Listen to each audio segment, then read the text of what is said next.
দিদি ভাইয়ের কথাগুলো আপনারা একটু শুনুন। আতিয়ার দাঁড়িয়ে তার ছেলে সুমন দাঁড়িয়ে গতকালকে বাজি ফুটাইছে বা ঘরের দুয়ারে এসে আমার গাঁও পরে এই যে মারছে আমার আগুনে পুড়ে গেছে সেগুলোতে বলাতে আমাদের উপরে এসে হামলা কইরা আমাদের ঘর দুয়ার ভাঙিয়ে চুরে আমার ট্রাঙ্ক থেকে টাকা নিছে 6 লক্ষর মতো, আর স্বর্ণ নিছে 2.5 ভরি, আমার গলার চেন নিছে একটা ছিঁড়া, আর আমার ননদের উপর হামলা করছে। আমার মেয়ের হাত থেকে একটা টাচ ফোন নিছে অ্যান্ড্রয়েড 28,000 টাকা মূল্যে, আর আমাদের এসে মারপিট করে হামলা করছে, ঘর দুয়ার ভাঙচুর করছে, এই ট্রাঙ্ক ভাঙিয়া সবকিছু নিচেই করছে, অত্যাচার করছে, যে আমার চেক নিছে, স্টাম্প নিছে এবং টর্চারও করছে আমাদের।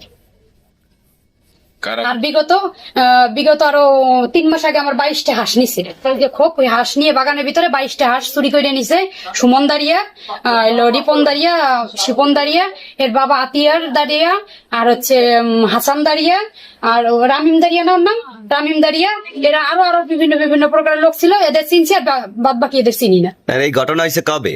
ঘটনা হয়েছে গতকালকে। গতকাল ঘটনা হয়েছে, আর 3 মাস আগে আমার হাঁস চুরি করছে। কারা করছে? এই সুমন দাঁড়িয়া, আতিয়ার দাঁড়িয়া, রিপন দাঁড়িয়া, শিপন দাঁড়িয়া, রামিম দাঁড়িয়া, হাসান দাঁড়িয়া।